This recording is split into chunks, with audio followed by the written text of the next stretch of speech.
Hello, world. Welcome to Roll and Keep, and welcome to our playtest of Tales of Xadia, the official TTRPG of Wonderstorm's The Dragon Prince, powered by Cortex Prime.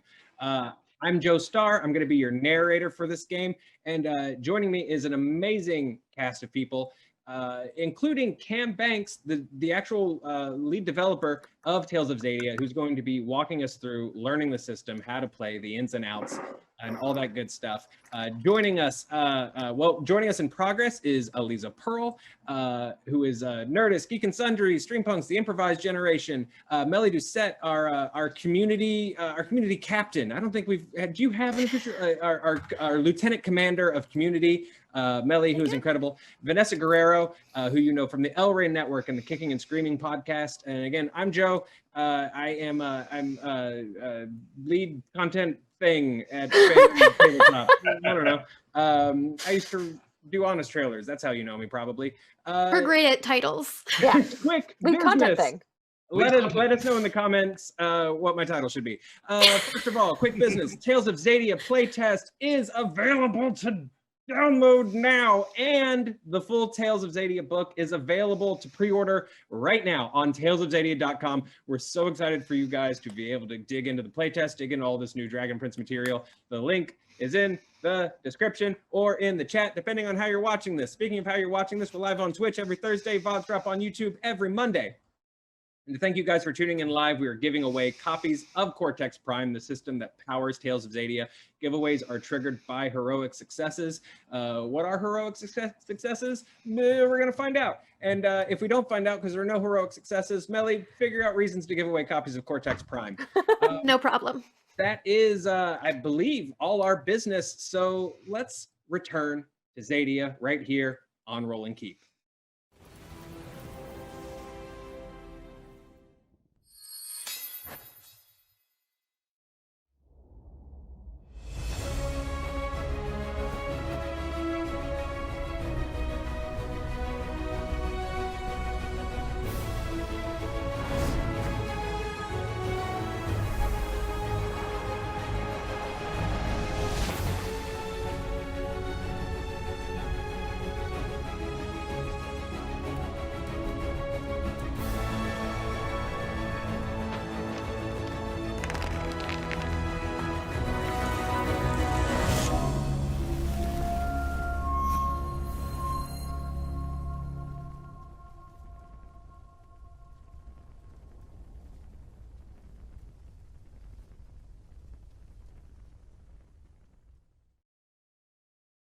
Welcome back.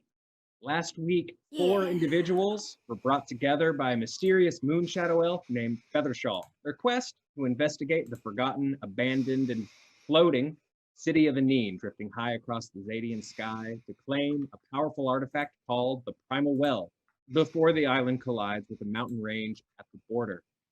The 4 were magically transported to the island by Feathershaw's magical feather shawl. Sunfire Elf Warrior Vanessa and her brother, switched them. No, I got that right. Sunfire Elf Warrior, Vanessa and her brother, the mage Babukar, a graceful moon shadow elf named Eljal, and a human adventurer named Winda, who somehow, for some reason, did not appear with the group and whose whereabouts are currently completely unknown. The group quickly discovered that Aneen is not at all abandoned. It's inhabited by a society of wingless skywing elves torn from the pages of the history books. It's like Pleasantville, but with elf ears. The local city lawman, Necrex, and his less than loyal chicken attempted to apprehend these intruders, all while the group confronted Feathershaw about their deception, causing them to botch a spell, which has resulted in the island picking up speed on its date with the mountains. A terrified crowd has gathered around the group at the center of town, and while their elder, an elf called Nosix, has done his best to calm the situation, Feathershaw has announced that they are Aneen's only hope for survival, and their price is the well. But we begin on the complete other side of the island, an erratic flash of moonbeam magic in an empty area of the city. Vanessa, please introduce your character.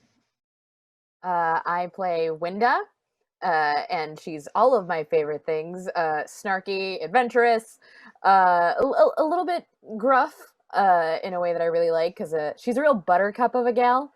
And she's also human, very excited to explore everything that's been outside of her realm thus far. And yeah, she didn't zap up last time, and I'm real excited to see why.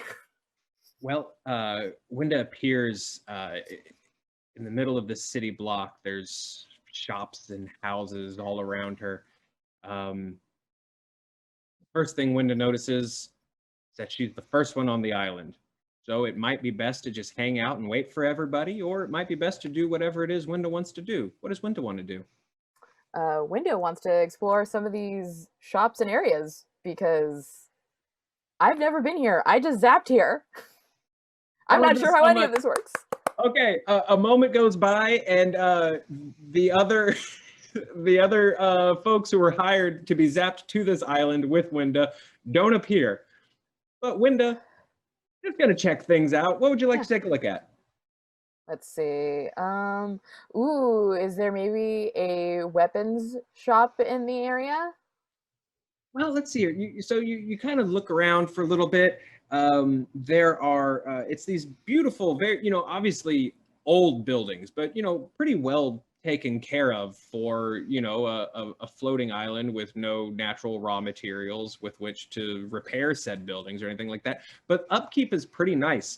Everything's very clean. Everything's very pristine. Everything's very quiet. Like maybe even uncomfortably quiet. I don't want to put feelings into Winda's mouth.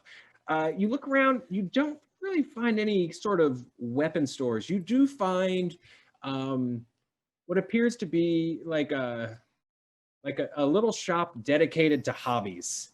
So little tools for various arts and crafts, knitting, sewing, gardening. Knitting, sewing, gardening. Oh, well, I always wanted to get into knitting. That goes from comfortable to like weapon really quickly. That's completely fair. So you, as Winda's sort of like digging through all of this needlepoint, and who knows? Maybe it goes through your mind that it's weird that this abandoned city has all of this fresh, all of these fresh knitting supplies. Maybe it doesn't. You're going through all these knitting needles. A few minutes pass. You sort of lose yourself in collecting needles to fling, maybe bits of yarn that you dig. And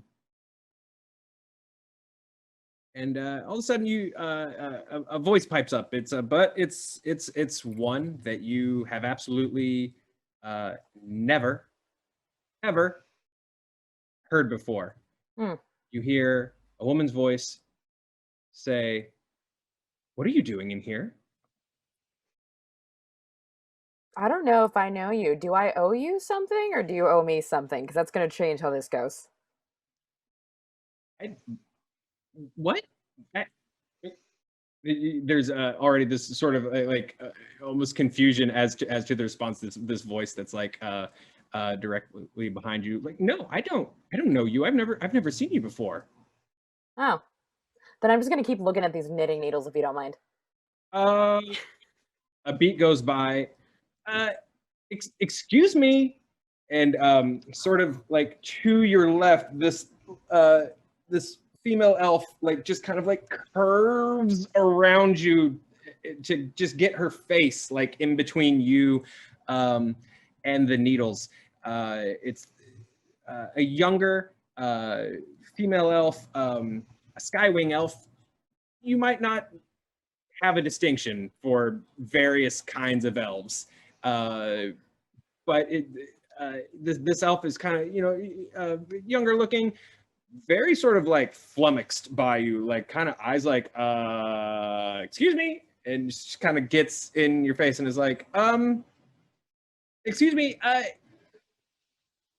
who are you? Are you a human? You're a human.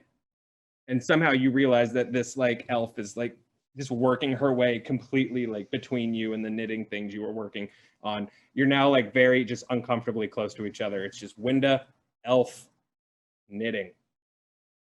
I am a human, and you're real close to my face. Like, I can feel the warmth of you coming off of me. And usually this is a conversation or a fight stance, so maybe let's get to that part. She almost like doesn't really register that you're like, whoa, whoa, whoa, personal space, but you guys are practically nose to nose. And she's just like, I've never met a human before. And just personal space out the window, just hands on your face, and kind of just like poking your nose and your forehead and kind of, you know, just Look, what are you doing here? How did you get here? Do you breathe through this, or do you breathe different? I breathe through my nose, but I kind of both. Like, I'm not even entirely sure like how I work either. And honestly, I reacted the same way when I saw an elf, so I'm gonna give you like 5 more seconds of touching before we like have a problem. Have you never seen one of me around here? no, see a human. Got it. So I'm a novelty. So this touching No. thing's gonna happen a lot today. She sort of like realizes what she's doing. Like, you're just smushed. Like, this part's not gonna happen today. She's like, oh, I'm sorry. Yeah, that's about when that was getting ready to be done. I think I'm humans have names. Yeah, humans have names. I'm Olana. Me, Olana. You? You, Olana. Me, weirded out and named Winda. Weirded out and named Winda. It is fascinating to meet you. That's so interesting. You're named after traits. That's incredible. Yep. Let's just go with Winda for short. You're already we've breathed enough of the same air that I'm considering us, I don't know, friends enough that let's just go with Winda. She sort of like sits herself up on the counter where the quilting stuff is. I was gonna buy one of those, but okay. So again, just clarifying, I'm the only one of you around here, and you're very touchy. Is this your store, or do you just walk in and touch strangers you haven't seen before? Oh no, not my store. This is Liana's store. I think she's back down towards the town center. I'm sort of off doing my own thing. I'm on a bit of a secret mission. Okay, if you can keep that between the two of us. Still very excited to meet you, weirded out, but I did that to me. I still don't understand what you're doing here. Well, that makes about 2 of us. I know I was supposed to be zapped up here with a bunch of other people, and right now it's just me. So I'm just trying to figure out who you are, what this is, and why everything's so dang quiet, and where everyone else is. Wait, there's other people. There's a lot of humans on Anine? Not like I'm the human, and then there's some other stuff. The ears and other elves. Well, I mean, still interesting that there's new elves on Anine, but you know, not quite as exciting. A human, wow. What are you doing here? Because I'll tell you what I'm doing here. Everyone else is probably out towards the keep. I'm here on a secret mission to prove that the city is about to crash into those mountains. I'm sorry. Let's go back to that previous thing. We're on our way to an inevitable doom. So this city that I'm currently on, that I cannot get off of my own volition, is about to crash into a bunch of mountains. As soon as you say that, there is a huge like jerk in the whole island. Like you're standing up through the sunroof of a car and someone just tapped the brakes. She just sort of like grips the side of the table and her eyes go a little wide. Is that mountain you're talking about, or are we just like going in autopilot? I'm not sure what that was. I've never not liked the sound of me being right, but I think this might be a first. Okay, well, I don't like the sound of you being right either. So now we're on a not secret mission to go wherever it is we need to go to not meet certain doom. How about that? Okay, that sounds great. You work for me now, and let's get you to Not what I Notch, said. and we can figure out what to do. Okay. This is if this is how this is gonna go, then let's do this. Come on, Team Weirded Out. Team Olana! Team Olana! Team Olana! You can chant. I'm just gonna snag one of these little needles for later. We will work on your employee spirit. Let's do that. After we don't die on this island careening into a bunch of mountains, which I would love more information on. Sure. On the way, I have so many questions. Come on. And she like literally just grabs your wrist and is sort of starting to like drag you, if you'll let her, is sort of starting to drag you back out to the street to lead you. I'm letting anybody drag me if they're gonna keep me from crashing into the side of mountains. Sounds good. Yep. Well, okay. Well, anyway, I have so many questions. Oh, I'm sure they're not going to be invasive.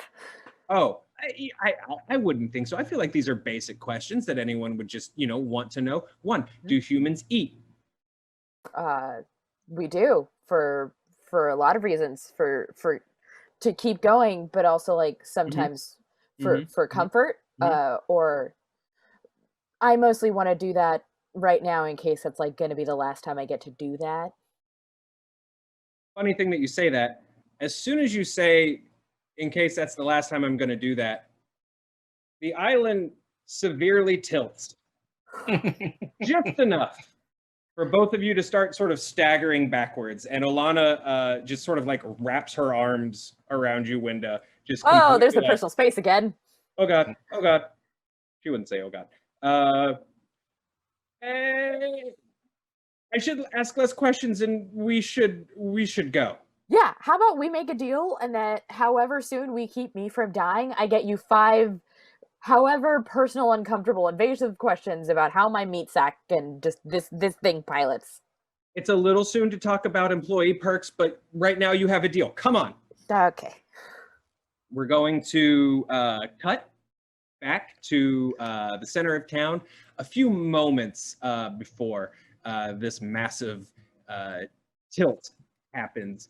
To refresh everyone on sort of the scene, you're surrounded by a terrified crowd of people that have never seen an outsider enter their dear city. Feathershaw has just sort of like broken through the group and gotten into this Elder Nosic's face and is demanding the well in exchange for protection and being saved from this oncoming calamity, while Nosix is doing his best to calm down the group. So that's where we come back, is Feathershaw sort of whirling to the three of you and just saying, "Can you believe this? I need all of you over there now. Team meeting." I'll look at Bonetta and I'll look at Aljal and Feathershaw, and we're still out front of the keep. Is that correct? Mm-hmm. We hadn't gone inside. No, not yet. And where is Feathershaw pointing us to go? Just sort of like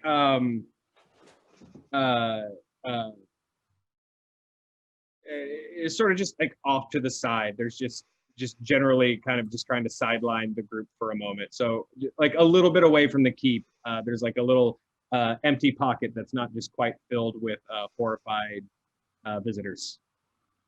Okay. I'll start to walk in that direction with the staff and everything, and kind of like hoping that no one walks into our circle of communication as we move. Trying to maintain a little bit of that intimidating, brooding presence without scaring anyone, which is a real ask in my case, but Right. Well, especially you're still pretty angry. You have a lot of anger stress still assigned to you, which is probably giving off a bit of a vibe. Bonetta, are you following your brother? Yes, I'll follow, and I also say to Feathershaw, you better be about to explain exactly what is going on here. All that matters is that we get the well. Do you understand that? My people's lives depend on getting the well. If we get the well, I can use my cloak to get these people to safety. But I have to get the well, and we have to get it quick, because I'd say this place has maybe an hour, 2 hours tops. How is the well going to help your people? The well is it's an energy engine. It pulls up different magics and elevates what it's attached to. The fields, the grounds in my homeland, completely poisoned. This could raise our fields, could raise our crops above that poison and give my people a fighting chance. Do you understand what's at stake? That's why I've brought you. It seems as if it's raising this city above the ground, which is quite important for us not to be on the ground in pieces. So is there a specific time when we think it's safe to take the well away? I don't think that's going to be a problem for much longer. The city's going to be a piece of those mountains soon. And what is your plan if we get this well? And how are we saving all the people before the whole place falls? I will start using my magic to evacuate people from the city, but only when the well is in my possession first. Wait. We've seen exactly what your magic can do. And it seemed like it almost caused all of this to happen. It's sped up what's going to happen. Oh, yeah. You can tell Feathershell's getting kind of like a little bit stressed. Excuse me, what do you mean, like an hour? And you guys realize that in between you, Necrex is just standing there. This the Skywing elf who earlier announced that he was arresting you is just chilling with the group. Just to clarify, it kind of looks at you, Vanessa, is just like, they said an hour, right? Did they say an hour? No, not at all. That's not. You know, what is your name, sorry? Again, I'm Necrex. I'm the captain of the guard. You're my prisoners. Yes. Excellent, Captain Necrex. Thank you very much. Very happy to be your prisoner. Very good. Thank you. We heard a terrible thing was going to happen to this place, and we came here to save you. And Feathershaw here is a powerful mage, and they are going to risk their life to do everything in their power to save every person on this island. Because if they don't, my brother and I are going to make sure that that promise is fulfilled. Okay. Oh wow. We should run this by the elder. Yes. Why don't you do that? Back to Nossix. Good. Yeah. Could you just Necrex kind of like looks at Feathershaw and is kind of like, could I? Wait, why am I even asking? You're my prisoner. And Vanessa. Necrex sort of like waves his like wooden-esque club thing at you, just sort of like vaguely, like, prisoner, come with me. We have to speak to the elder. I will just turn to my brother and say, Babu, do not let Feathershaw out of your sight. I will not. Don't be long. And then I'll go with Necrex. So as Vanessa and Necrex sort of walk away, Babakar, you find yourself kind of standing between Eljal and Feathershaw, who are very clearly just kind of not making eye contact with each other. Feathershaw just kind of mutters at you, just like, we are wasting our time talking to the elder. I know you don't have a lot of respect for elders, Feathershaw, because you've been exiled. But sometimes we have to pay attention to those who are older than ourselves. Ugh. So we're going to observe niceties while this place heads. Fine. We'll play it your way. We'll play this your way for the moment. Say be nice necessarily. I just mean let's take the simple route. We don't want to go straight into their keep, taking something without them inviting us first and going straight to it. Does that make the most sense to you? Well, I suppose that it has to. Feathershaw's definitely sort of like not thrilled with this. Vanessa, Necrex sort of like marches you up to the elder, who is you sort of like doing his thing, like chatting with people, like everything's fine, go back to your homes. And to Nautic's credit, like people are actually kind of starting to go like, okay, if there's outsiders and sure, whatever, I guess we'll go back to our homes, right? And kind of everything's fine. Across the way, there is an elder elf who just kind of keeps shouting that the end is near, and don't listen to the elder, and just kind of whoever like walks by is trying to just sort of soothsay an apocalyptic vision of mountainous doom.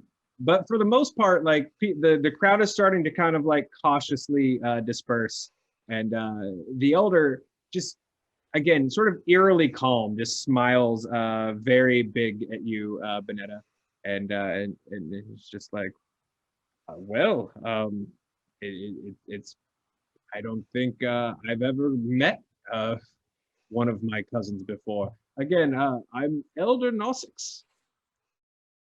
I am Vanessa. You seem to have these people quite under your thumb, Elder Nosix. Well, you know what they say about a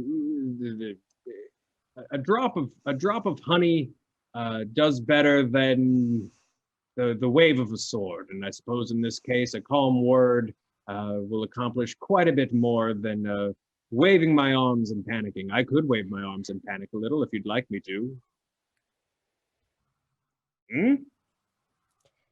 But you don't think maybe telling them to prepare? Is it normal that your city goes tippy-tippy, or? No, but this has been coming for a long time, and the problem will resolve itself. I understand that you're here for the well. Sort of, yes. Our employer, Feathershaw, they are here for the well, yes. Ah, well, your employer side, who I am not entirely interested in negotiating with, to be quite frank. Intimidation has never worked well with me. But if you'd like the well, we can discuss a bargain a little more. Please, would you like to come inside and be joined by? And I'm sorry, I don't mean to presume. Would you like to be joined by your brother? No, this is fine. Let's talk, but quickly, I suppose. Do you know how much time this place has? You seem very confident that this was going to happen, so. He kind of looks around and is just like, are you sure you wouldn't like to come inside? I just made the largest pot of stew. I'm just getting like. Please come in. Sense. Surely you're hungry. Surely you're hungry. Yeah, I absolutely. Please. I will go in, and I'm just getting this sense of like, this is a code word. The stew is a code word, and I'm like, all right, I get it now, and I'm just gonna follow him in. Well, he sort of pauses and says, Necrix, would you please do me a favor and keep the peace in the courtyard? You've done so well so far. Thank you. And Necrix is just like, doing well and keeping the peace is what I do, so yes, sir. He kind of gets a little puffy and shoots Benetto a look like, Yeah, I'm kind of a big deal. But as you sort of like walk up to the doors of the keep, Nosix calls over to Babacar, "Would you like some soup?" So I hear all this happening from across the way, and I'm thinking, does Vanessa need my assistance first off? And I'll look and see if there's any of that unspoken code language that we normally use for like help, or I don't know. Yeah, you get the sense of nope. I got Okay. this. And then I'm still trying to keep the heat being down. Like I've got a bit of that like steam coming from the side of my face, and the little my skin turns a little darker, and the little lava lines on my cheeks. Mm-hmm. I'm forcing that down, and I don't really want to have it come out because it's a bit embarrassing when you do the whole heat being in front of a bunch of Skywing elves and Moonshadow elves and whatnot. So I am trying to keep myself from being in a stressful situation, which I'm certain will be happening if I go inside for soup. So I'll just respond. I'll say, no, I had soup earlier. Well, and he sort of looks at Vanessa and says, "Considering how warm your brother looks already, maybe hot soup isn't what he needs anyway." And as he sort of says that, the island tilts really hard. The whole island kind of goes, and everyone starts freaking out again. And Nosix just smiles over at Vanessa and says, "Soup? I sure hope it stayed in the pot." One way to find out." And as Nosix leads Vanessa into his home, we'll sort of do a little scene break there. And that is where everyone can recover a little bit of that stress that they've gained so far. Cam, our game mechanics wizard, will you talk through a little bit about how that sort of mechanic and that feature works? Yeah, sure. We like to make everything work in scenes a little bit like on a TV show with Cortex. And so once we've resolved a scene and the main thing about the scene has been taken care of, we can move to a new one.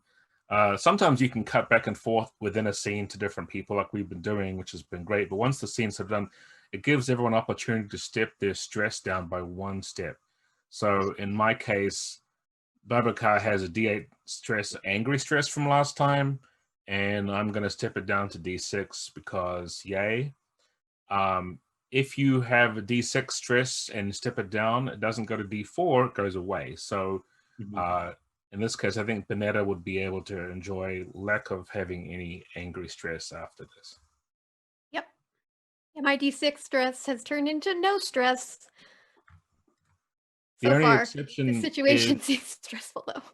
The only exception would be something like corrupted stress, which comes from dark magic, but I'm really hoping we don't have that happen on this particular island paradise. So, yeah. I mean, you never know. That said, as we sort of hit our scene break, we're going to cut back to Winda, who is hanging out with my new best friend. Yeah, chilling with your new best friend. The island is still tilted, and sort of if you glance over your shoulder, it's almost very disconcerting looking because you can just see the mountains kind of very coming at you. You should be pointing at me that way. And as Alana is running, Alana's just like, "Please, Winda, please, you have to help me evacuate everyone. You have to help. That's your job. That is why I hired you." Sure, you hired me. Okay, I'll help you evacuate everyone, but why are we heading towards mountains, or just any kind of insight would be helpful right now? Because we're on a drifting, floating city, Winda. Keep up. All right, I'm keeping up. Where are we going right now at this very moment? Back to the keep. And she sort of points, and you sort of see in the center of town, there's this giant spire that sticks out in the center of the city. That's where everyone is. That's usually where everyone hangs out. It was a market day. That's where everyone is. We have to get everyone gathered, and we have to make an evacuation plan. Sorry, just realized something that didn't even cross my mind at all. How are we getting people off of an island in the sky, not in the sky? She like freezes for a minute and just like grips your arms with her hands and her eyes are wide. Oh my god, you're Said, so much stronger than I would have actually anticipated. Winda, I don't know yet. I've had more confidence in you than I think maybe it's merited. Maybe we need to like pause for a second. No time to pause. And she just immediately So I'm takes just off. pacing after her.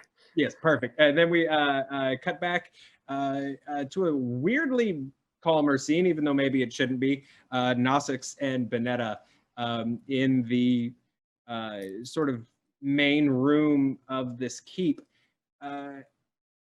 As sort of kind of cool and tall and slightly magical, the spire, the keep looks on the outside. On the inside, it's actually very cozy looking. There's a little kitchen area with, sure enough, there's just like a giant pot of stew cooking.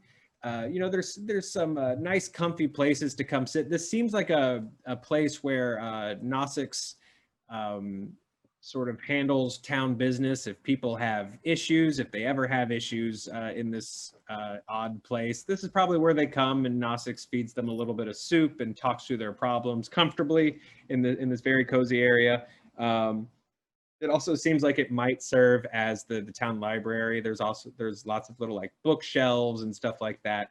And it's just like, please find yourself a seat. Soup smells just about ready, and to answer your question, not at all spilled. We're in luck. Wait, I'm sorry. You actually meant soup. Oh, of course. What did you think I meant? Did you think I meant some kind of weird code? No, not at all. Why would I think that? It's just a city falling from the sky. I will take a seat. No, you must be hungry. You know, I've always wondered what would make this soup taste better. And, I guess the fact that it's the last soup I'll ever eat in my home ever again, well, that's going to make it pretty tasty. You're going to love this. It's a special recipe. He is so unnerving. So, what makes it so special, other than it being our last meal? Well, it's locally grown. No exports in Aneen. And he just like pauses and just like waits for that joke to land for a long time. Because we're a floating city. Oh, yes. Forgotten my time. Oh, it's very Civilization. good, very good. So, That's just a little joke that I tell. But if you don't get exports, though, is that different than your normal soup that you did? Well, to tell you the truth, all the soup is pretty much the same soup. That said, here we go. He sort of like starts like just spooning with a ladle into this bowl. You're going to love this. It's made out of different potatoes and vegetables. It's going to be delicious. And he just hands it to you and sits across from you, just sort of like waiting for you to have some soup. I kind of enter a little bit of a standoff, waiting for him to have some soup. Because I don't trust the soup.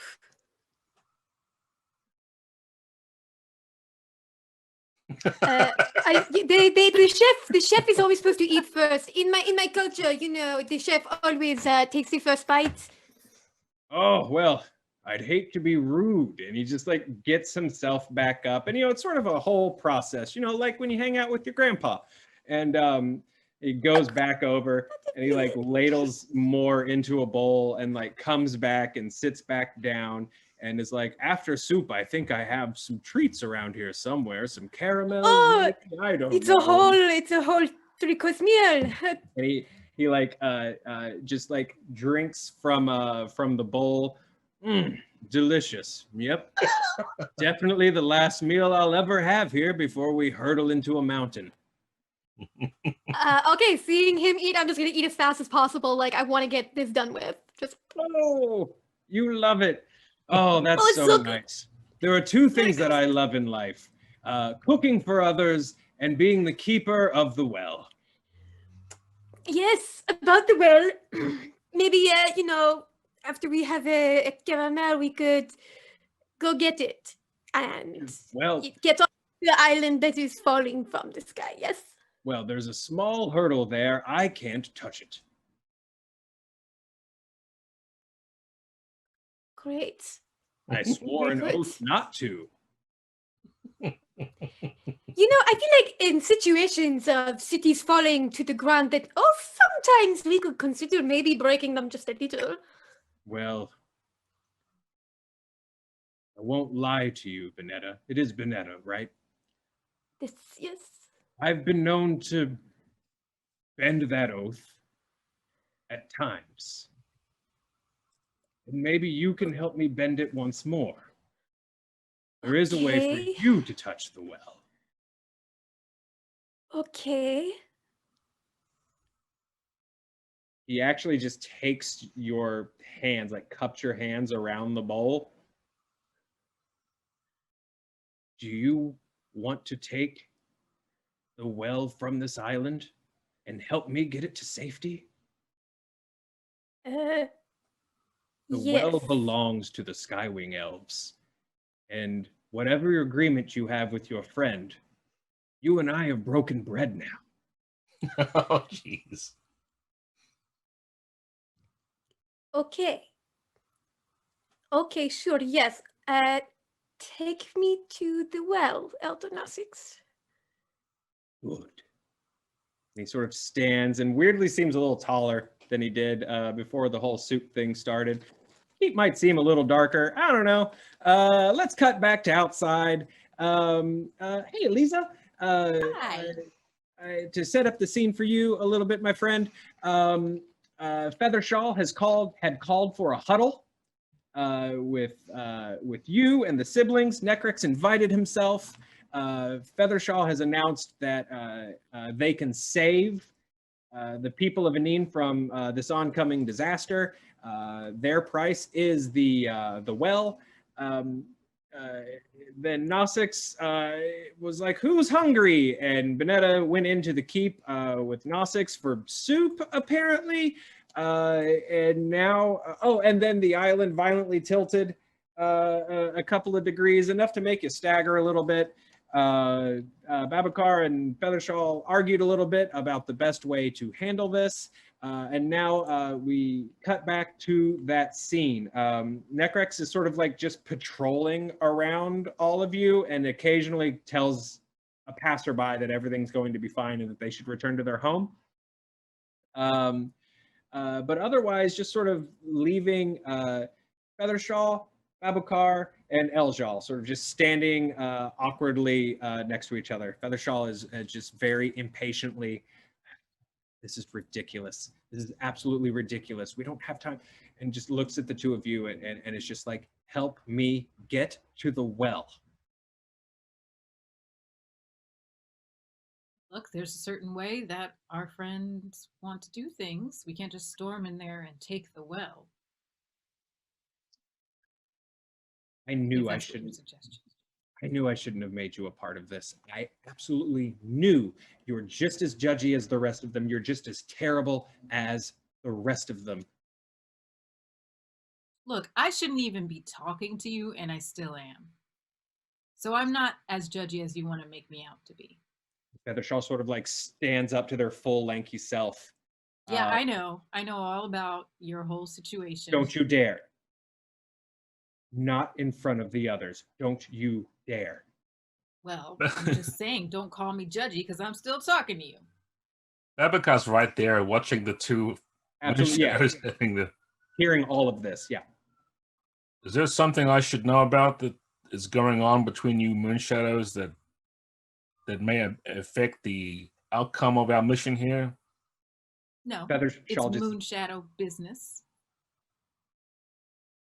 There's this moment where Feathershaw is just staring at you, Eljal, kind of see what direction you're going to take that comment in, and it's Moonshadow business. Feathershaw just kind of gives you just the subtlest of nods and looks back at Babacar and says, "Like they said, Moonshadow business."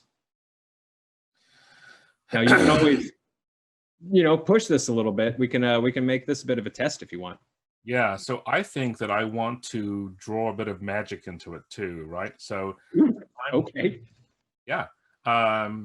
One of the things that sun magic has as a component other than fire and light is truth and revealing things like that, right? So, I have a spell which I haven't used yet, and it is called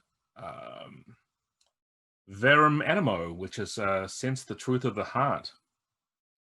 And so I want to try and incorporate magic into my persuasive efforts, right? I want to try and use it to back up my interrogation. And this is something that Babacar is very experienced with, interrogating people. It's part of the battle mage sort of thing. Perfect. And I think he's defaulting to it as his standard procedure, even though probably shouldn't do this because, Moonshadow business and all that. I'm not going to be turning it onto Elgile. I think that I have a little bit of respect for Elgile so far, but Feathershaw has been so dodgy, this whole thing being a city that's got people on it when we were told it wasn't. Absolutely. So I want to get to the heart of it. Okay, so do you want to build up that dice pool? Yeah. That's I guess with the contest, something that's useful to know is that my goal is to get the truth out of Feathershaw. But even if I win and Feathershaw loses this contest, it doesn't mean that I get what I want, right? I just put stress onto Feathershaw. Maybe Feathershaw decides that having stress is bad and tells me anyway. But the only way that I can really get what I want from from Feathershaw is for Feathershaw to give in of the contest. And I guess we can get that in a bit. But yeah, I'll put my pool together for this. Great. So I'm using influence as my attribute. It's not my best. Usually if I'm using magic, I'm using something like intellect or spirit, but here I'm trying to accent my interrogation with that. So the value I'm using is truth, because I want to find out what the truth is. But I'm using hot-headed fire mage as my distinction because I'm trying to ascertain it with using magic as a bonus. For specialties, I can add sun magic because I'm using the spell, and then the actual spell itself gives me an asset die. I still have that D6 angry stress that's going to work against me, which means that I guess when Feathershaw is opposing my roll next, I'll use that in Feathershaw. I'll get that, yeah. All right, so I'll roll.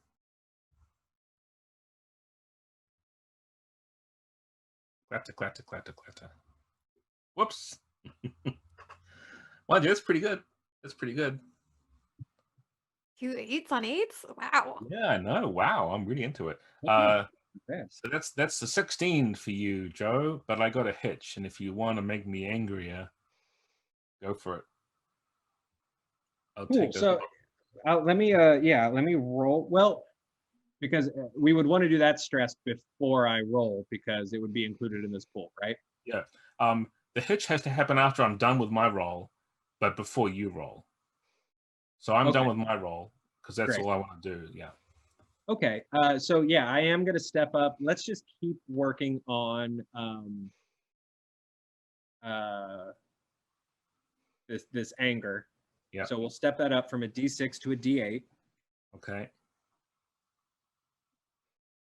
Got those lava lines showing again a bit. Yeah. So I think, just narratively, the situation is just going from bad to worse to weirder, where now not only are you in a situation where everything kind of wasn't as it seems, right now it seems like, at least on the surface, that one of your comrades and your employer are closing ranks on you, and your sibling's gone and you feel a little cornered. So maybe that anger is sort of starting to build up a little bit. So I am going to start Feathershaw's dice pool. Actually, first let me roll that stress in there. So let me add that D8 for Babacar's anger, which is getting in the way of his spell. a little bit and getting in the way of his clarity to be able to cast it. I'm going to put in Feathershaw's distinction of being an exiled moon mage. I think that's probably the best distinction to use right now. This is literally about their exile. And maybe if they're able to put up any kind of magical resistance to this. Let's see here, values. I'm going with Liberty. Feathershaw's survival and legacy are deeply pressing concerns. And this is all about that right now. So I'm going to add that D8. Did you put the Feathershaw's catalyst die in already? I haven't, but it's worth mentioning that because of the way some interactions played out last week, that Feathershaw's catalyst die has actually gone down to a D6. So Feathershaw's sort of like status with the group has dropped a little bit, I guess, is how we can sort of read that. And then for specialties, I'm going to throw in moon magic. Oh yeah, honoring it. Yeah, and I'm going to leave out the cloak because I don't really think it plays into this. But let's roll, see what happens. See if we can beat that 16. Okay. So it's 16, but with we tied, but with 2 hitches. Cam, help me sort of like read the tea leaves on how these rolls sort of compare to each other. Yeah, so whenever you're doing this, the contest, you've got to beat my roll and not just equal it. Right. And already you've got 2 dice taken up by being hitches that I can try to activate myself if I want to stress myself down. Like if I want to reduce my anger, which I think is getting in my way, I could spend a plot point and then I can, because there's 2 hitches, I can step it down 2 from D8 down to nothing. And so maybe I could interpret that as like, okay, so what's Feathershaw's response like? Are they trying to put together like a bit of moon magic to counter the fact that I'm forming the sun magic? And if so, maybe I'm recognizing that this is maybe not as I should cool down because it's getting in my way, you know. Other than that, though, in terms of your situation, I think that you could always drag that, spend a plot point, and drag that D8 over to your total to make it 19. And catalysts and GMCs, major GMCs, have a number of plot points equal to the number of players for the session. Oh, okay, that's right. I Quite a bit. admittedly forgot that. Thank you for being here, Cam Banks. That's a personal thing. You can always give us plot points for activating hitches out of an infinite pool. But for your characters, if they want to use plot points, they have to spend them out of a limited number. Okay. And they can get them back by using distinctions as D4s and so on. Can Feathershaw turn any of those plot points into an asset for themselves? Yes, Feathershaw can spend a plot point that they've got to create a D6 asset, just like we can. Okay. Obviously, you'll describe what that is and say it's this and this and this. Yeah, so I mean, you've got them to spend. It's up to you, and you're the narrator, so you can weave that in however you like. Okay. I think if you were to do this thing and spend and move that over and give me a 19 to deal with, I might be facing quite a tough climb back up. But I do want to. I can't activate those hitches until you're done with your roll.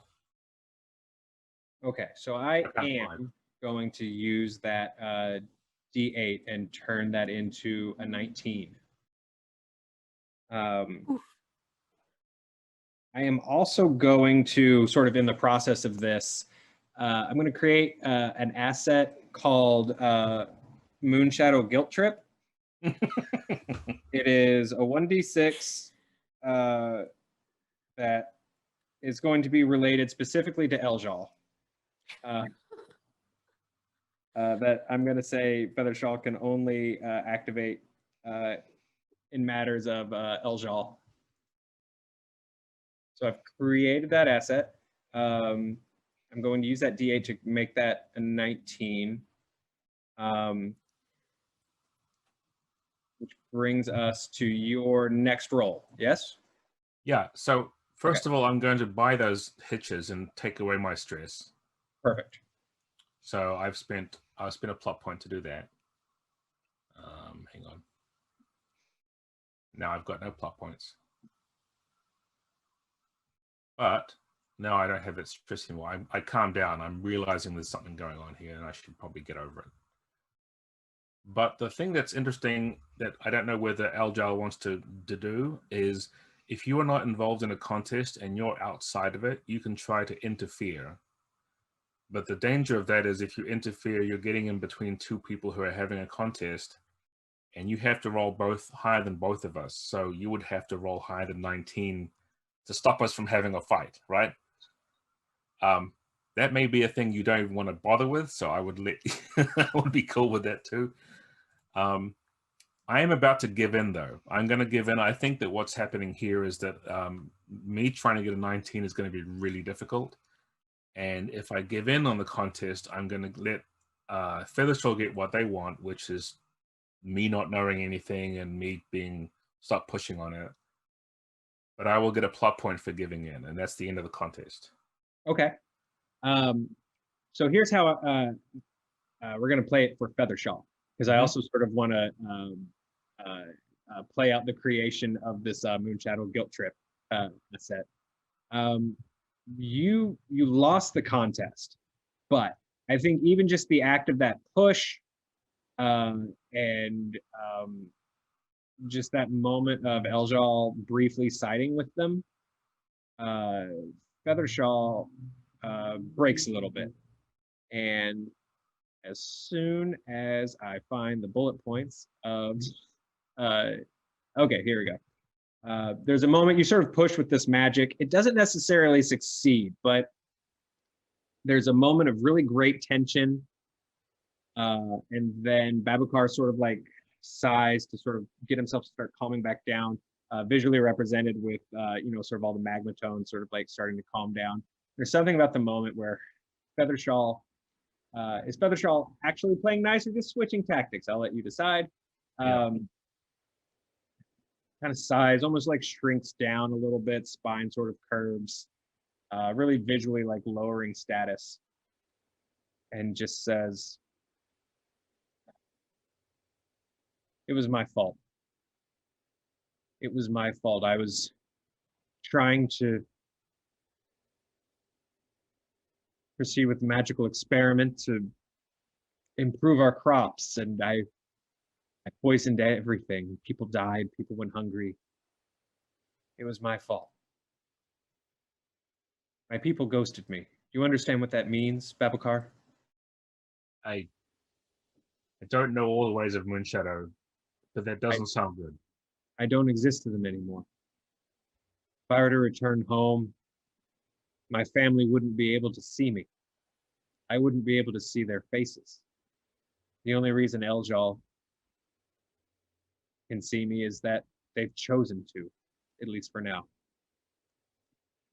Even when meeting with Moonshadow elves that are not from my home, they know I'm marked. I'm as poisoned as the fields I left behind, Babukar, and this well could change everything for me. This well could be what redeems me, what welcomes me back with open arms, what lets me back into society. And this is where Feathershaw also kind of like takes a glance to Eljal, and this is where I'm creating that Moonshadow guilt trip asset. My people know how real this fear is, this fear of failure, of being turned on by our own people. We know. Sort of a very long, meaningful look at Eljal. Eljal looks back to Babukar. I know I led you here under not absolutely honest pretenses, but will you help me get the well? I imagine if I was ever put in a position where my own sister could no longer see my face and I not see hers, I would be devastated. We are closer than anyone I know. It is difficult for me to even imagine that scenario happening. Right now, she's inside with Norzix, hopefully trying to convince him to give us as well, but I'm starting to believe that we should take another tactic. I will go with your decisions for the moment, and I am sorry for trying to get in between Moonshadows. It was wrong of me, and I'll turn to Eljal, and I am sorry. Apology accepted. Thank you, Babacar. Now, let's figure out how to get the well out of that keep. On that note, we're going to cut back to who we're going to cut back to. Vanessa. Let's cut back to Vanessa, who's with Norzix inside this place. Well,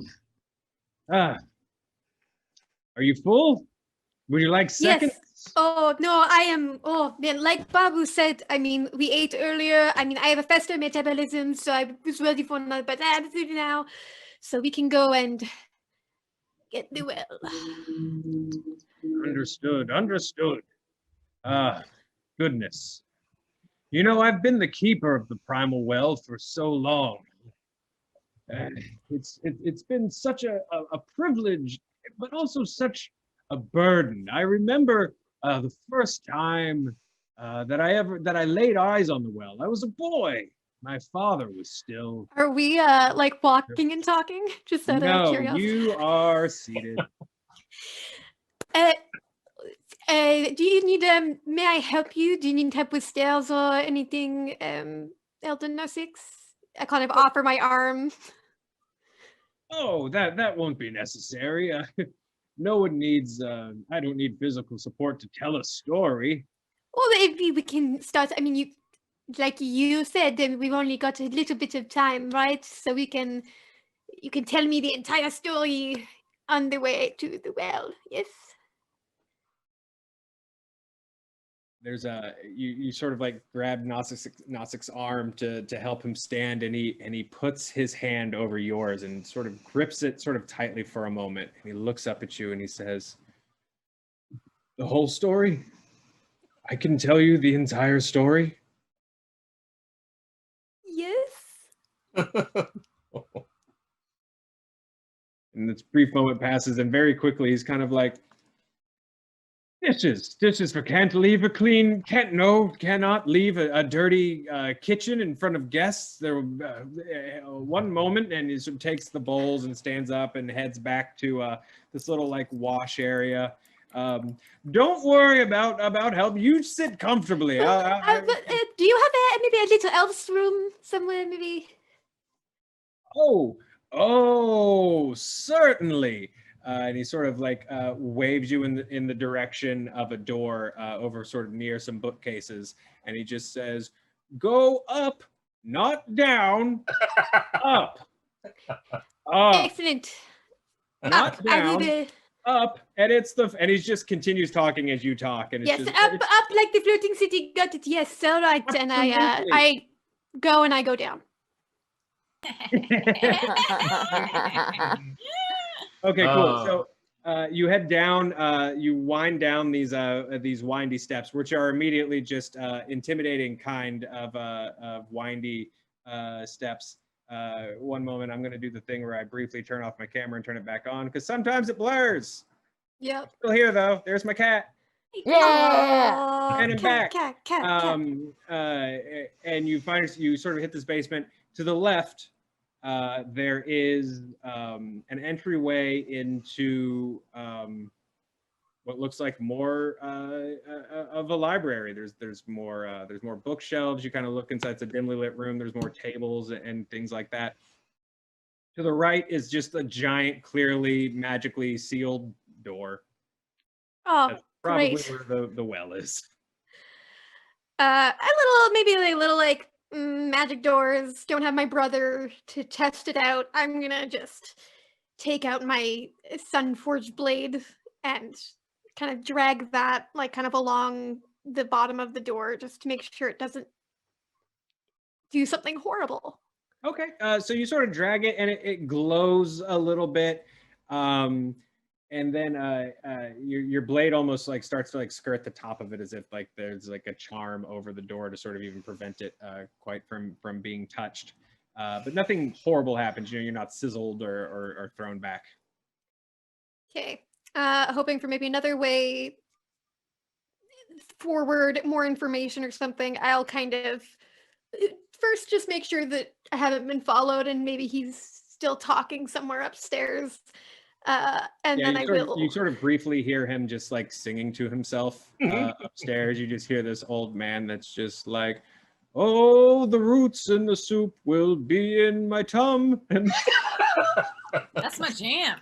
you know, roots in the soup. Yum yum yum. I will. Yeah, I'm gonna go to the library and just. I'm not great at book stuff. But I'm just gonna I'm rifling through everything as fast as I can, trying not to waste any time.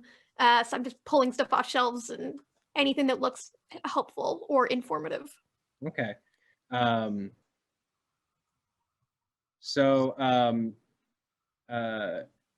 right. So you head into the library.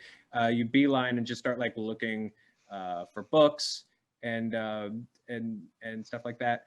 Yeah, I'm just tearing this place apart. Okay, cool. You start like tearing this place apart, and in your haste, it takes you a few beats. You see sort of like in the middle-ish of the room, you know, there's like a reading area. There's no real tables, but there's lots of little like chairs and things like that. It's really cozy, actually. And in the center of the room, there is this this armor.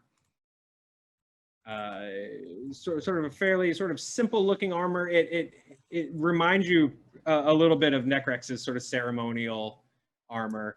A little nicer looking, maybe a little stronger looking. There's a breastplate and gauntlets and gloves, and you spot the armor. Just very like oddly sitting in this kind of cozy room.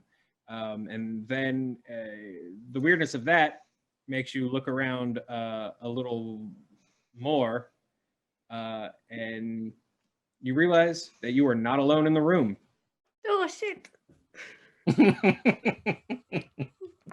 There are at least 6 skywing elves standing all around you. Oh my gosh. I'm sorry. Wrong room. I was supposed to go up. I think I just mixed up and down, you know. Always easy to get mixed up. As you sort of babble at the elves, you realize that none of them are responding.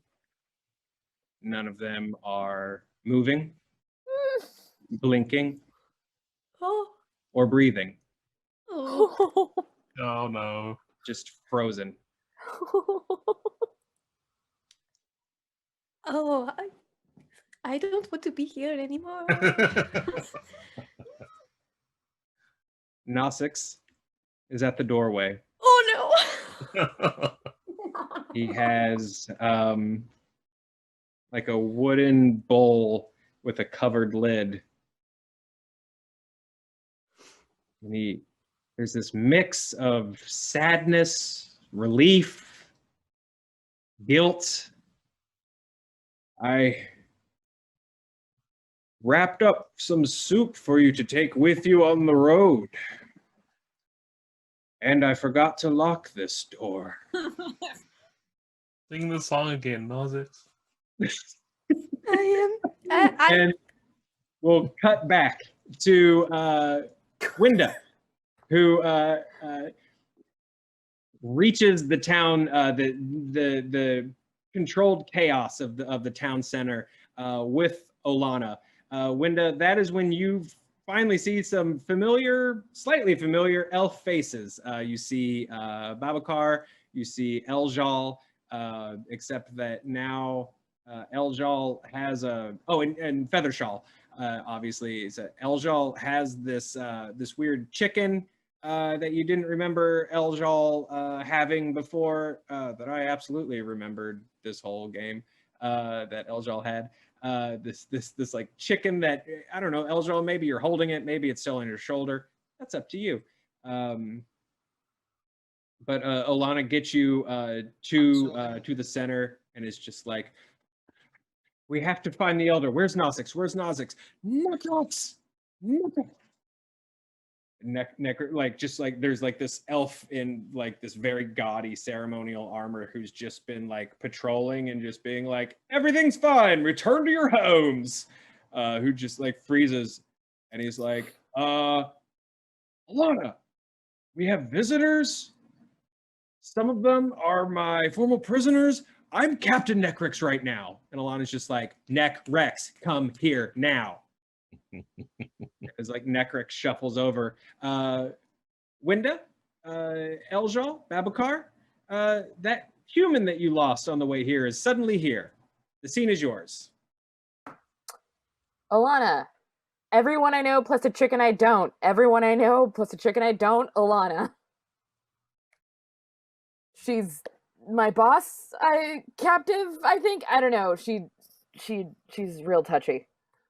Hi, I'm Alana. Window works for me. No. We're going to be working on evacuating the city from certain doom. It's such a pleasure to make your acquaintance. Oh, a mage and a moon shadow elf and Necrex's chicken. Hi, Wiggy. So you know the chicken. I do.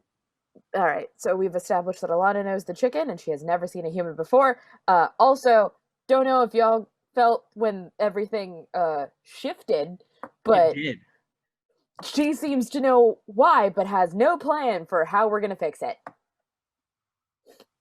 Well, It's why because of some magical mishaps Mm, we have learned. the root of all things. Although I'm intrigued as to how this one knew about this as well. Are you a mage, Alana? Me, a mage? Oh, no, absolutely. I just have eyes. And Fair. she like points at the mountains. Yes, that's the border, I'll say, between Xadia and the humans. That's where we're going. Yes, and we're going to hit it. And I've been saying it for a long, long time, but people don't really like to listen to me. People are, I love my home. I absolutely love my home. Solzo, I love your hair. This like lady just like hurries by, like just like clutching possessions. But they're a little quaint and a little tough to, let's say, alarm. And now here we are on the brink of disaster. But thank goodness, Alana, Team Alana, consisting of myself, Alana, and Winda, are here. We're going to save the town. Allegedly. Allegedly. Who's with me? Well, I trust her as much as one can for someone that has no plan, but she did know that this was going to happen before it happened, which is more than what we have. What's Featherstall doing with this new information? So Featherstall was just sort of standing and like looking around and just kind of listening to this this Alana character for a moment, and just says, I apologize. Alana, is it? Winda has a prior contractual obligation. Winda, I don't know where you've been or what happened exactly, but we're here for the well. Come with me. Okay, just a thought. How do we get the well if this whole thing is smashed into smithereens? I think that might void our contract. Just wondering if there's like a crushed to pieces clause. I just need you to trust me. All right. in this very moment, I don't know if I trust you. I don't know if I trust this chick, because her hand's been all over my faces. As far as all of you go right now, I have the most faith in the chicken I just met. So, like, I need some answers from either side right now. Right now, the chicken on Elja's shoulders kind of goes like, whoop. So at this point, I think it's time to make some decisions. If people want to go help Feathershaw, if people want to go help Alana with evacuating the town, that is the scene that I'd love to see play out here. And then we'll find out what happened to poor Vanessa, who is probably dead. Oh no. Rip me. X's for eyes. Babacar will turn to Aljal and say, you need to help Feathershaw get that well. I can help the human with the town. I've got magic. It's something I can do. I don't want to cause any further rift between your people. In this, you are offering to do this, in which case, then I will probably help Feathershaw, but I don't believe we can leave the human all by herself. I'm saying this right in front of Winda. The human has ears. Right, They might be round, but the human has ears. And the human would actually kind of be thankful for your help, because I'm kind of out of my depth here. So the options are to help Feathershaw get the well. And by get the well, we mean steal the well? You gotta read between the lines there. Just clarify. Semantics. Yeah, semantics. Would getting the well with Feathershaw mean, like, we don't care what happens, like we get off the island before it smashes into the mountain? What does that all entail? You can kind of read between the lines there. Ah, okay. Feathershaw seems very well driven. We'll leave it at that. Okay.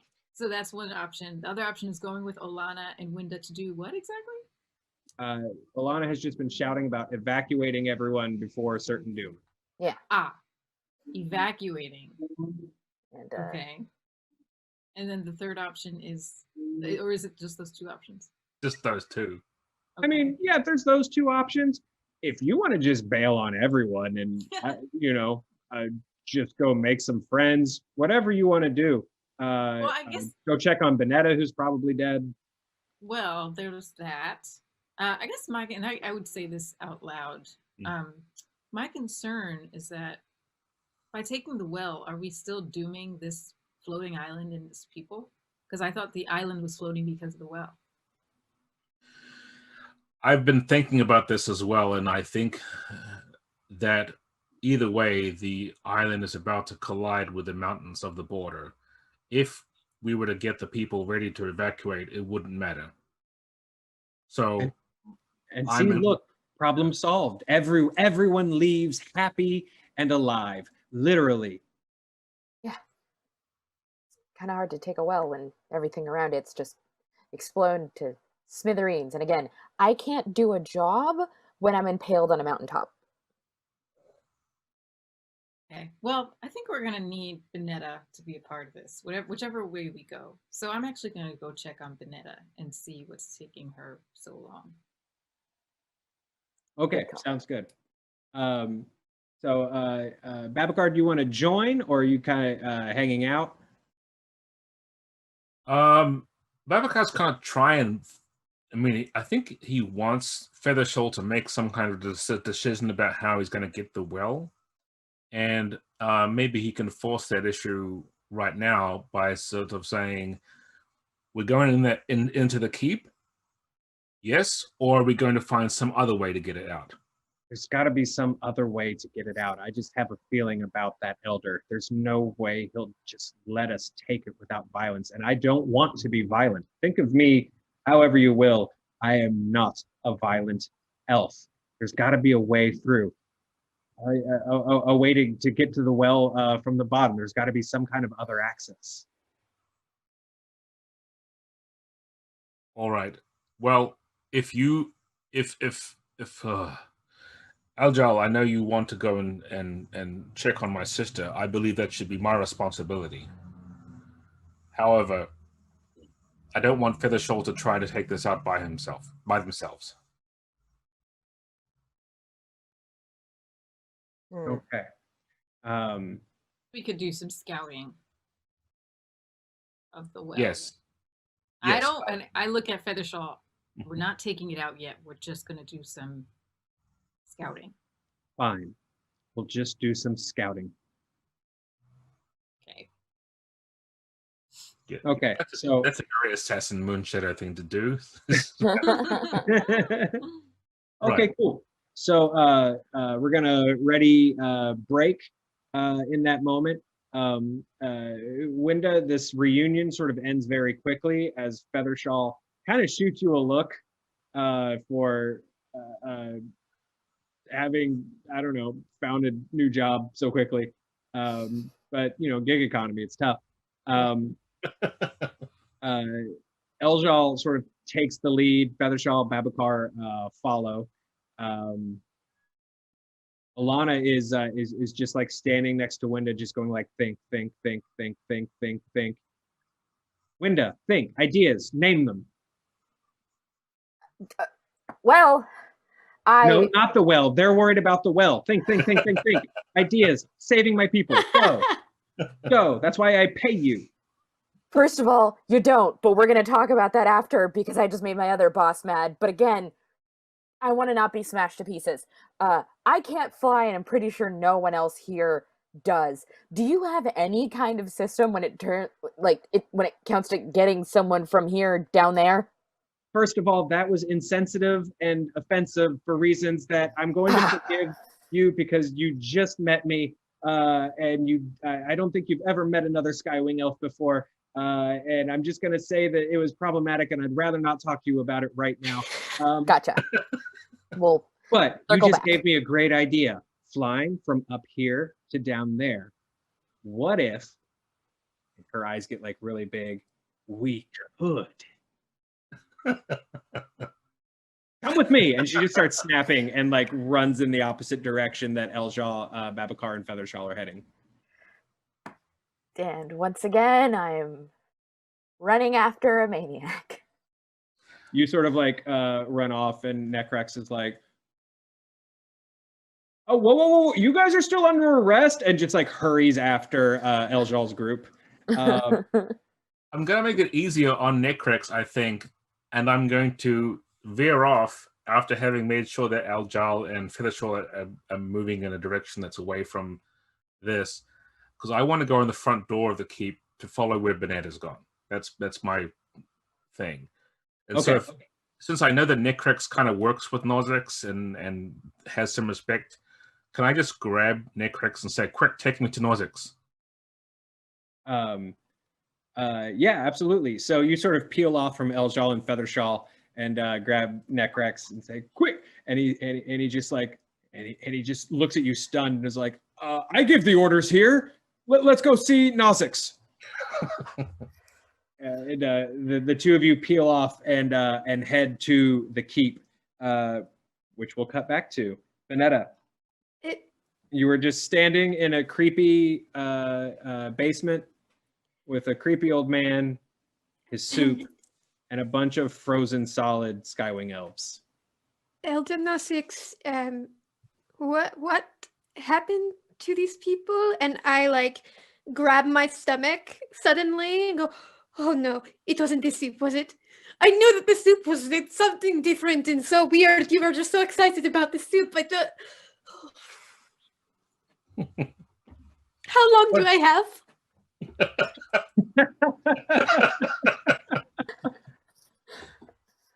It wasn't the soup. Oh, okay, good. Okay. All right. Question still stands. So what is going on here? There's a way for you to take the well without its magical energies overcoming you. The armor. And he sort of does a grand gesture, but also with his to-go cup. His sort of like fantasy doggy bag. The Curus of Vuxen. It's... Of Watson? He just stares at it with almost like a little bit of like hate. He like hates looking at it. And he says, the armor, will allow you to touch the well. Probably. Yes, that is the operative word right there. Is that, please, let's go back. You said you were going to give me a whole story, so let's just 1, 2, 3 steps back. Why are there frozen elves all around the magical armor? He sort of sighs and just says, the whole story. He kind of just seems like he's struggling a little bit. I need you, again, city's falling. We kind of need to maybe speed this up, so let's go. You can save me, Vanessa. You can redeem me. I've taken a binding oath to not touch the well. I would turn to dust if these old foolish fingers made contact with it. But you... No, Six. Why are these people frozen? What did you do? Tell me now or I will not help you. I needed help testing the armor to find out if I had perfected it to make it safe to touch the well. Did they volunteer for this? They know what the risk was. No. They knew what they were volunteering for, but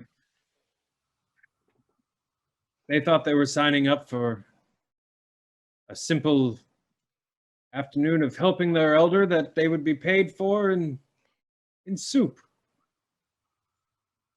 Because they're under your thumb. Because they're under my thumb. So what, I now do this and I also end up frozen? Why would I not end up frozen just like all of the rest of them? Because... Why should I trust you? Because it's the only way for you to take the well. And I want it to be taken. I want it to survive this collision. It could benefit the Skywing Elves, or it could continue to benefit the people of Aneen once we've left this place. Or, well, once this place has left us. Look at the people of Aneen right around this armor. Look at the people of Aneen outside that you just sent back into their homes as their city crashes to the ground. I've done terrible things, Vanessa, but I'm not a terrible man. Please, put on the armor. Help me take the well from this place.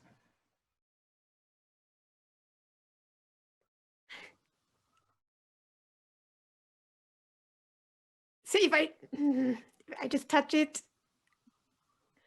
You touch the armor? No, I'm asking him, like, I just touch it, like, what is going to happen to me if this doesn't work? Can you fix it? Can I fix this? And he sort of gestures to the frozen statues. And he just sighs and says, I don't know.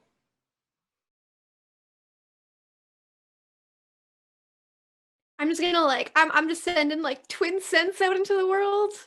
I want my magical brother here to tell me it's okay. And I'm just like, please. And I'll just kind of like whisper like Babu, and I'm like my hands just moving in towards the armor. At this point, Necrix has probably walked you into the keep. Babakar has gotten kind of excited and a little distracted probably because there's fresh hot soup. He's just like, I am hungry. And it's probably that moment where your twin sense starts to tingle a little bit. I'm gonna make a beeline straight to the nearest door that looks like it's away from this that goes further in. Great. You sort of see that you see the same entrance. One path goes down and one path goes up. Nosix sees you make a break for it and is just like, oh, the bathroom's upstairs, and like runs after you as you sort of head down. And Babakar, you find yourself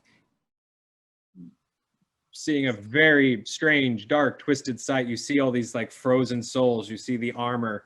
You see the back of Nosix, and you see your sister reaching out to take hold of this armor. All right. I'm assuming I come down the stairs before Necrex does, obviously, right? Mm-hmm. I'll sweep down there with my robe and everything and my staff, and I'll as soon as I see this, that my instinct is that there's something wrong, and I need to help my sister. And so the first thing I do is I yell out, "Stop! Don't!" And then I'll level the staff in the direction of that, and I want to try and put like a I'll with my other free hand I'll conjure the Rune of the Sun, and just push through magic with it, and hopefully get a ring of light around Nosix so that he's shielded away from her. Oh, okay, cool. So you're sort of separating them. Okay, yeah. Let's roll that as a test. Actually, maybe it's not a ring. Maybe it's like a wall of fire, like a burning, like a shimmer, like to keep them apart, right? Yeah. If we're if we're gonna go for it, let's go. If we're gonna roll something, let's roll for walls of fire. Sounds good. Awesome. All right. That's my spirit, I think, because I'm not doing this by just thinking about it carefully. I'm just going straight into. I'm gonna give this. Well, should I roll the difficulty for this test first? Oh yeah, sorry. Yes, you should. Yeah. No need to apologize. You are the one who is carrying me through this system, and I apologize. I'm not usually this dense about picking up game mechanics. No, you're good. But picking up game mechanics and how to do my new job here at Fandom at the same time is challenging. Okay, yeah, so and also running a system in front of the creator of that system. Right? Yeah. No pressure at I think all. this is Cam's fault, really. It's my fault. It all comes back to Cam. So I'm going to nice make Cam this. is. Yeah, isn't it? I mean, you should see him off camera. He's very mean. It's all an act. He's a very good actor. So I'm going to make this easy. It's pure emotion, you know, and it's a pretty straightforward scene. So that's going to be 2 D6s.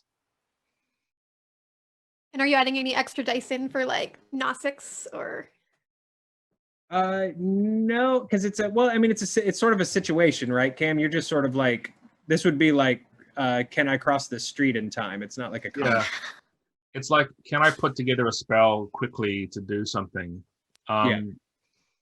Probably, I think. I mean, you're being very generous to me. I think because it's not a spell I have on my list, but what really does make a difference if it is a spell on my list is I can add that asset in, but here I can't.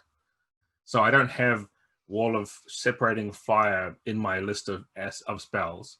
Okay. So I'm kind of improving it, which is why I don't get to add the asset, but I do get my other stuff, so I'm going to do that. Well, since you said that, it should probably be harder, because you're right. I mean, you don't have that spell on your list. This is crazy. You're just running with it. So let's clear that, and we're gonna step this up just a little bit. What did you get? Like 6 now. I know. He just like rolls all ones, just a full bunch. Oh. It's the same. Oh, well. Amazing. It is okay. fated. Well, beat that 10. I'll do my best. Okay, so D8 for spirit, my attribute. The value here is devotion. This is my sister. My devotion isn't very high, though. It's just a D6. You know, just my sister. I'm a hot-headed fire mage. I'm using that because it's magic, but I'm actually going to use it. It's getting in my way. I do want to use a spell, but I'm kind of a bit... it's impulsive and it's going to make it maybe potentially a problem for me. So I'm going to use it as the D4 hinder instead and give myself a plot point too. I get sun magic as a specialty, so that's cool. But that is all. No spell asset or anything else. I think I might have a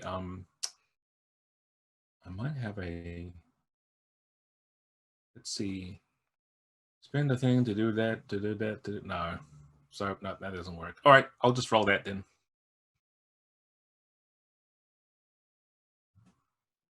Ooh. Aha! So I got a 14. Okay. So you definitely passed that test. And I guess if I can use that D8 Yeah. effect die for an asset, I'll create that as an asset, like the Wall of Fire D8. Perfect. I totally dig that. And we also have that one, that hitch. And I would be able to use that to give you stress, right? Yes, any kind of stress, and that includes. That doesn't mean just angry. Right. Let's make that.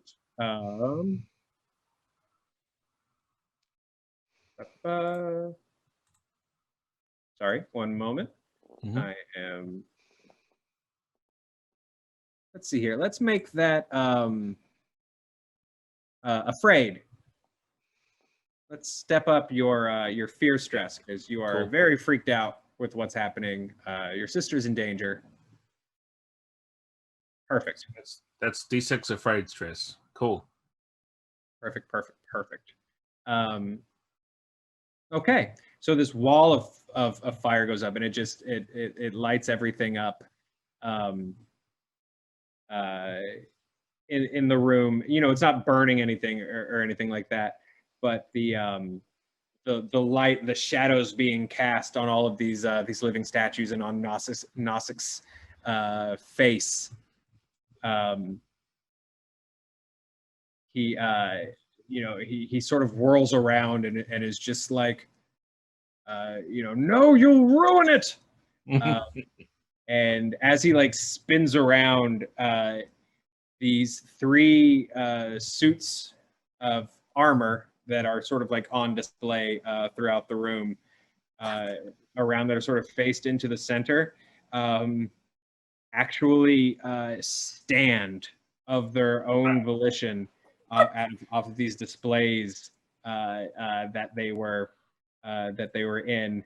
Nosix points at Babacar and is just like and just says, she has to wear the armor, she has to touch the well. And as these suits of armor spring to life to charge at Babacar and to keep him away from his sister, we're going to cut back to Eljal and Feathershaw, who are hurrying to try to find their own way to the well.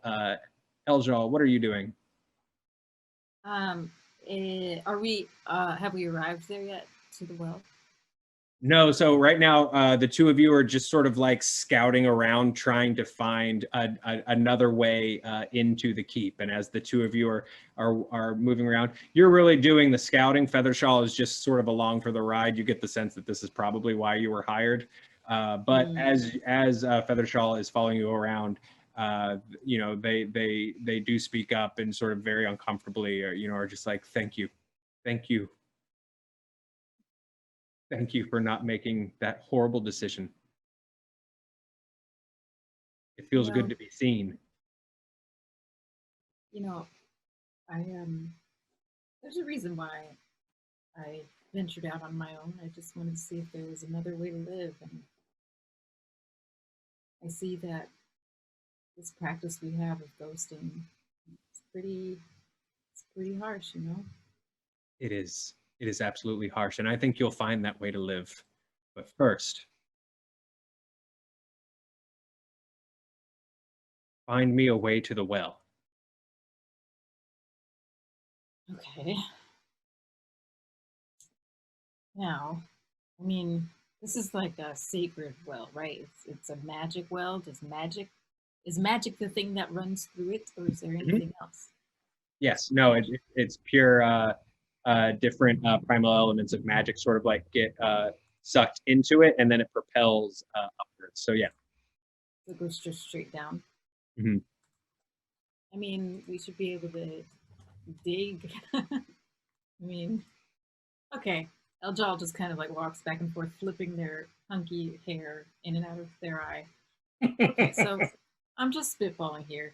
What if we like pick a spot that's like inconspicuous, out of the way, no one will see us, and we just dig down and over, and then we get to the well underground, extract well, take it out that way. Maybe even dig down Feathershell Oh, just wait. like, okay. Yeah. Yeah. Wait. We dig over, get to the well, dislodge the well from its spot. Wait, how do we like get it off the island? How do we carry it?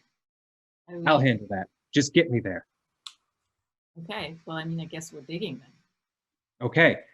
So go ahead and let's roll. Let's make this a test, sort of, to see how decently you can find a good spot to the well. So I'm going to give this kind of a moderate difficulty. So I'm going to roll these 2 8s here to kind of see what you're up against. Okay, a 6, and there's a hitch here, which Eljal can turn into plot point, right? Well, no. So if Aliza wants to spend the plot point that she's got, she can either step up an asset she already has, Right. or she can step down some stress that she's got.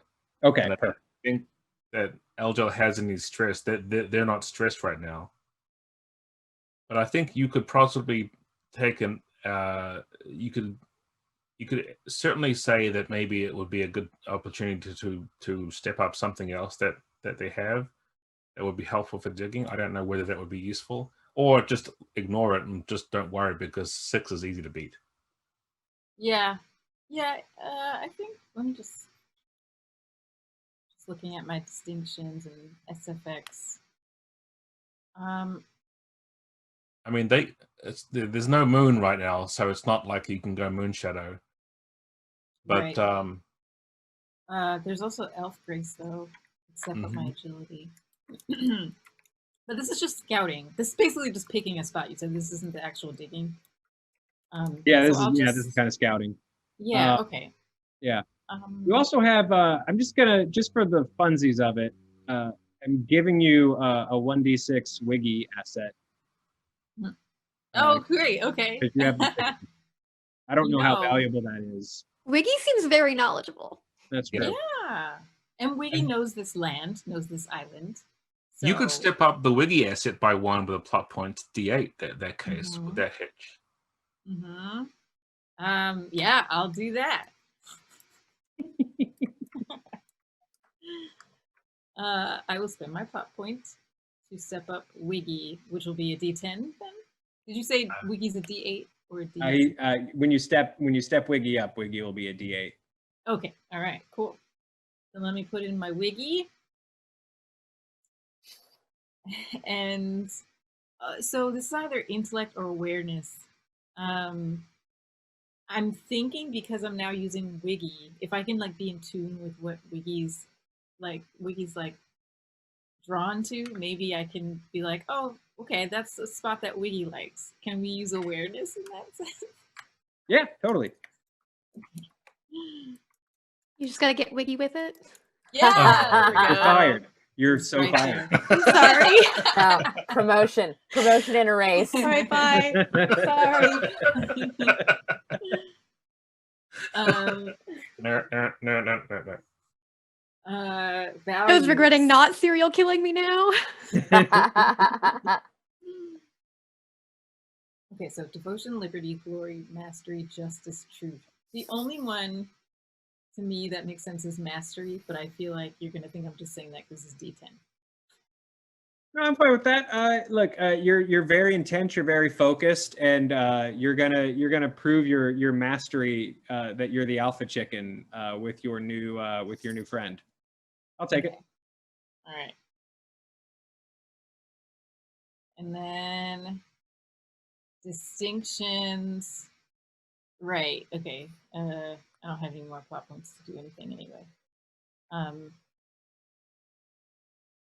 Wait, can I just take one? If one of these makes sense, can I just take the die and not do an SFX? Yeah. You always get to have 1 value, 1 attribute, and 1 distinction die into your pool for free. Okay. And also a specialty if it matters, and an asset if it matters. Multiple assets if you've got multiple assets.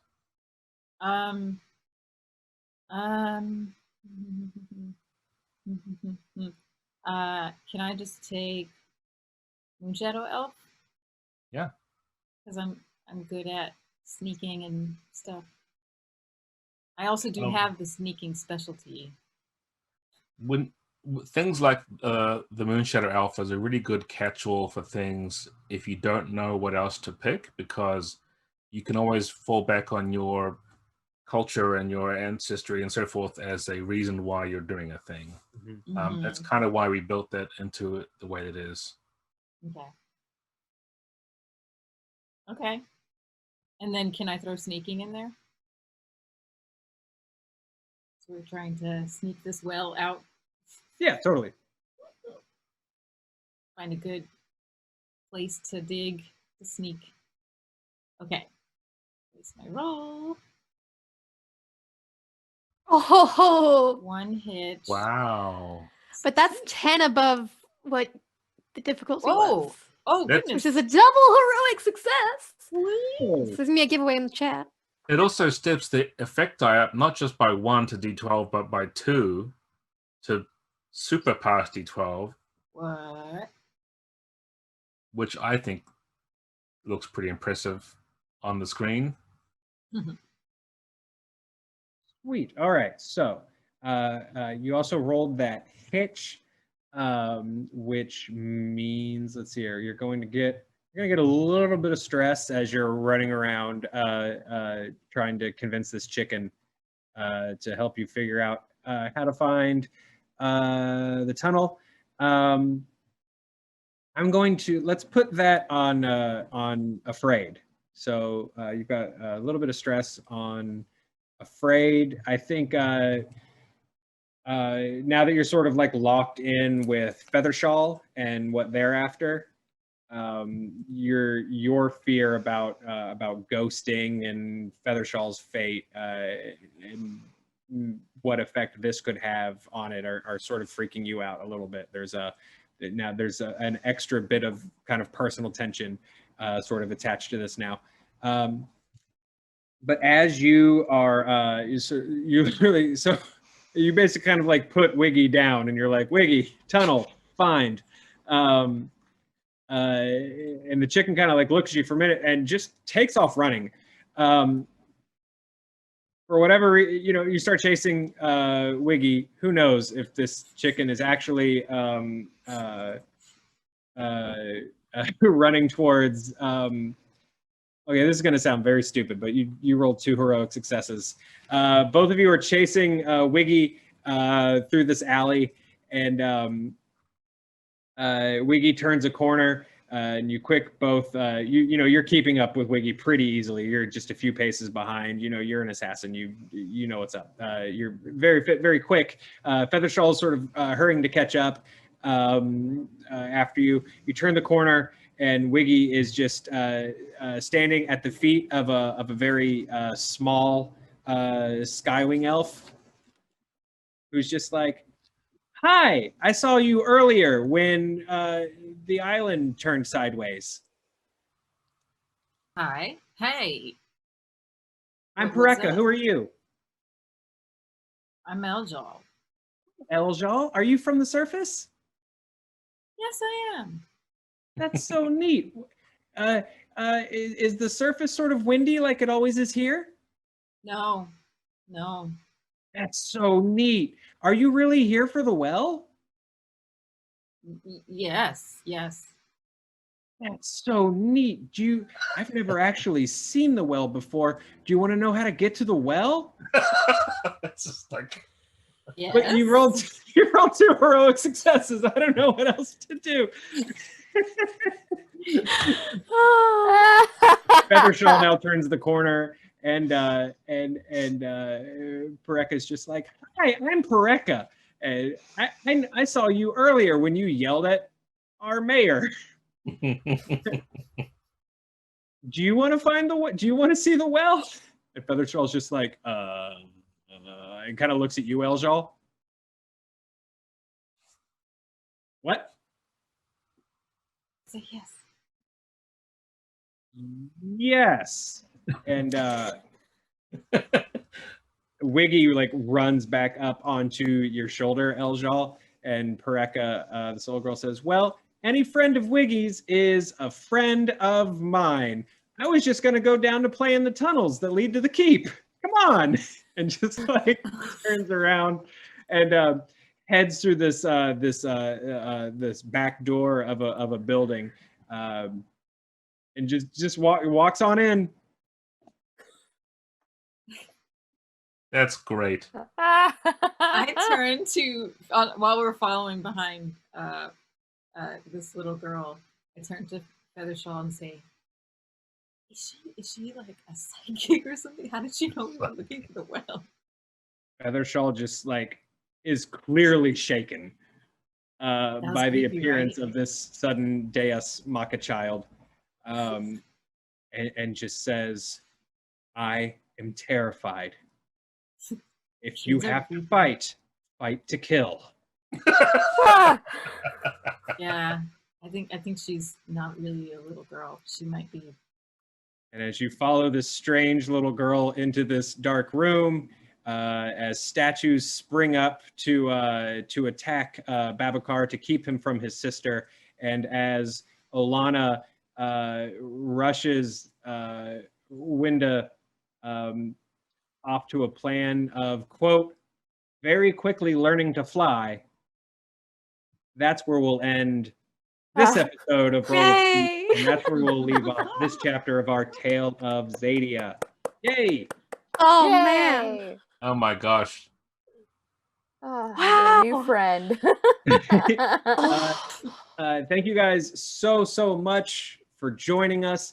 Thank you for playing. You guys, if you want to follow along and play test the Lost Oasis on your own, this entire tale of Xadia is available to download on the aptly named talesofxadia.com, where you can also pre-order the entire full game. There's tons of gorgeous art. There's all this really cool new lore stuff that is canon in the world of the Dragon Prince.